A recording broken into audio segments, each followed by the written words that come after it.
Hello les amis, j'espère que vous allez très bien. Alors, je vais nous faire un petit récap en fait sur l'analyse que j'ai effectuée dans la nuit sur l'USD JPY. Bon, là, c'est l'ordre JPY. Normalement, ce que j'attendais dessus, c'est voilà, qu'on ait une cassure de ce canal-là. La cassure n'a pas été effectuée, vous voyez un peu. Donc, ça montre tout simplement que JPY en contrepartie est en train de chercher en fait à faire des performances sociales.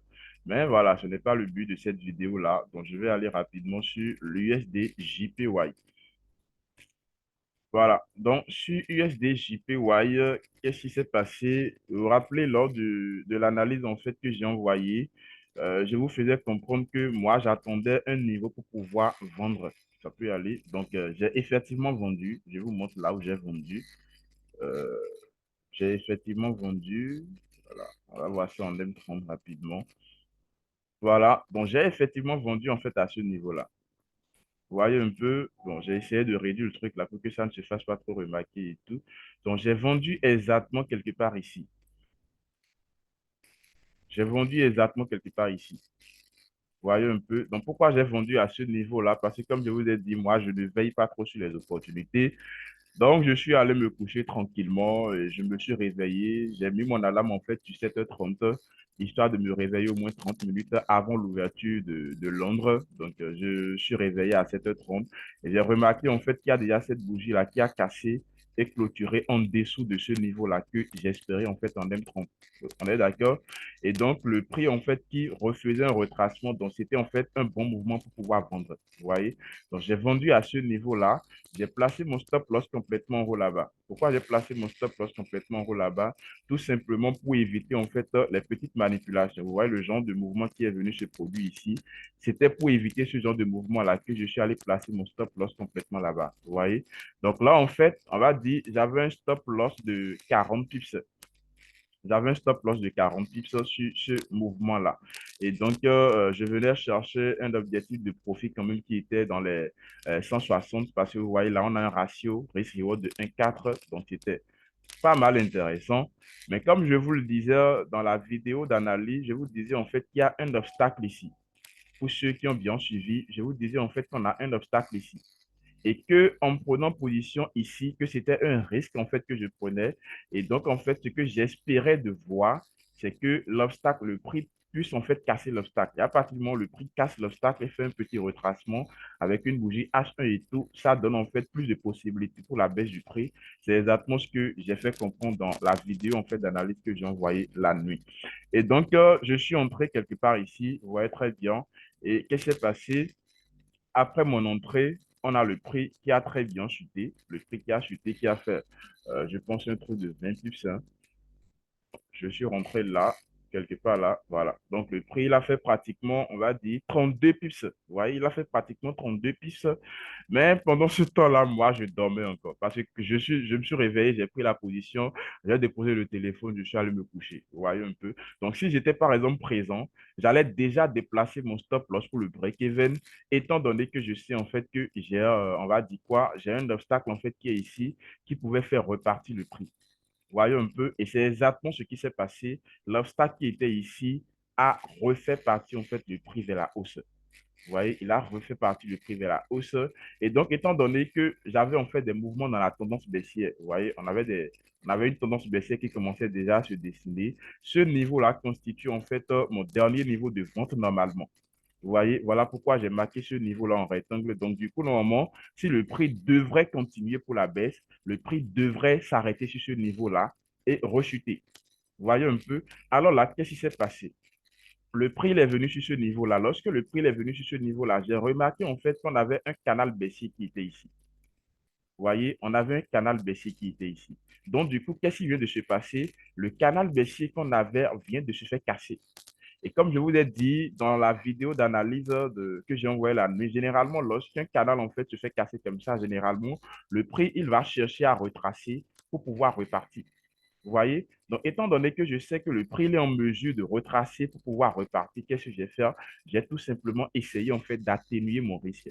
Là, par exemple, j'étais rentré en position avec un lot de 0,40. Vous voyez? Donc, avec un lot de 0,40, si je touchais le stop, là, j'allais faire une perte de moins 160 dollars. Vous voyez, j'allais faire une perte de moins 160 dollars si je touchais le stop loss.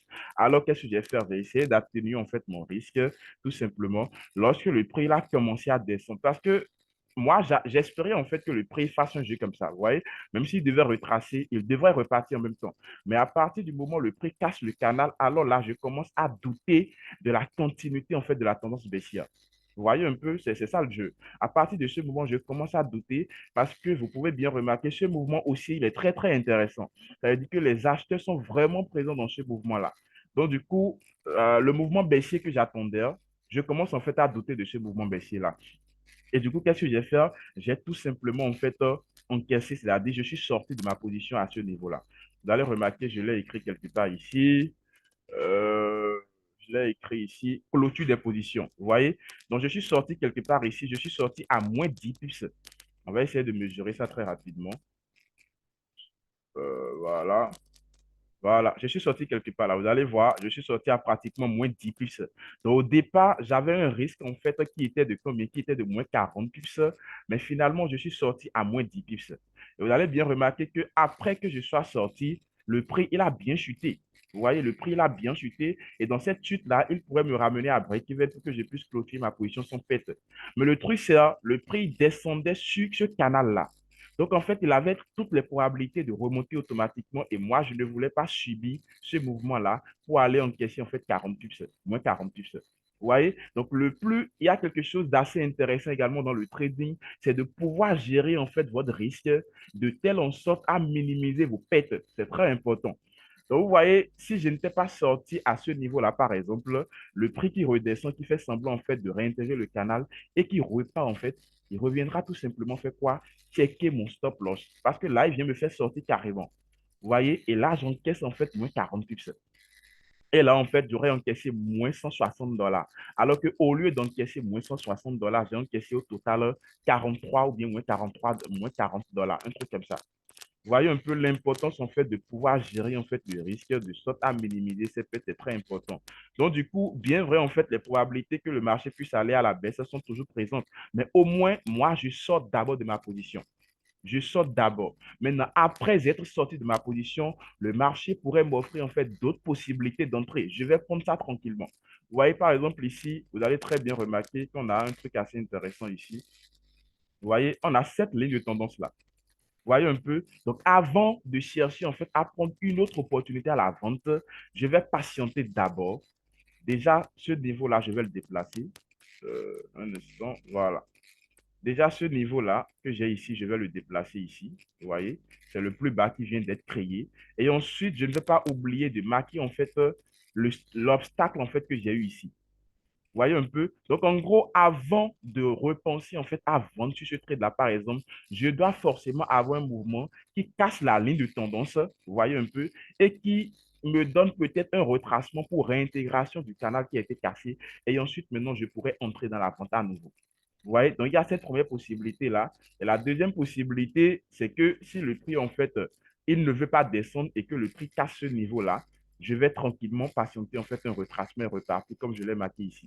Ceux qui ont suivi la vidéo de l'analyse auront tout simplement compris. Donc voilà un peu le récapitulatif en fait sur cette analyse que j'ai envoyée sur l'USD JPY.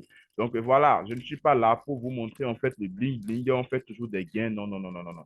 Quand ça passe mal, on le montre également, les gars. Quand ça passe mal, c'est important de le montrer. Mais comme je vous ai dit, le plus important, c'est de pouvoir bien gérer en fait son trade. Donc là, je vais vous montrer, il ne faut pas penser que c'est du bluff, je vous montre directement les statistiques ici.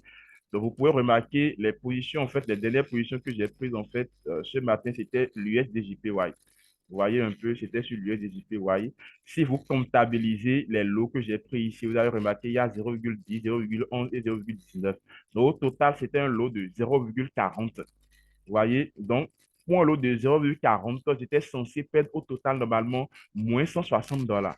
Mais parce que je suis aguerri et que j'ai su bien gérer en fait ma position, je suis sorti finalement avec pratiquement moins 40 dollars. Regardez, on a moins 11 dollars, moins 13 dollars. Ça fait combien? 11, 13, ça fait déjà moins 24 dollars.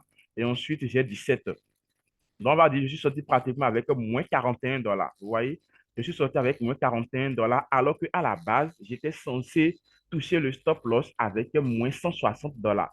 Donc, j'ai pratiquement divisé les pertes que je devais réaliser par 4. Vous voyez l'importance d'être aguerri, de voir en fait la structure du marché, de bien pouvoir gérer ses trades. Vous allez remarquer, généralement, les pertes que je fais, en fait, ce sont de petites pertes. Vous voyez, là, par exemple, j'ai perdu moins 11 dollars, moins 13, moins 17 dollars, alors que quand j'avais fait des profits, j'ai fait des profits de 47 dollars, 31 dollars, 41 dollars, 34 dollars. Vous voyez? Donc, les gains, en fait, que je fais sont pratiquement supérieurs aux pertes que j'encaisse. Et c'est très important. Donc, vous pouvez remarquer, on peut faire parfois des bénéfices, comme on peut faire parfois des pertes et tout, mais le plus important, c'est la rentabilité. Vous voyez, le plus important, c'est la rentabilité. Et comme vous pouvez le remarquer à ce niveau-là, vous pouvez très bien remarquer les pertes en fait que j'ai fait pendant, je pense, le bilan en fait de mes trades pendant la semaine passée jusqu'à cette semaine-là. En fait, je n'ai pas pris toute la capture, j'ai juste pris une petite partie. Donc, vous voyez très bien là, on a perte profit 360 dollars. Vous voyez, le dépôt, ça ne s'affiche pas parce que je n'ai pas fait un dépôt dernièrement, c'est un ancien dépôt et tout. Et j'ai fait déjà un retrait de moins 300 dollars. Vous voyez, et c'est parce que j'ai fait un retrait de moins 300 dollars, 360 moins 300.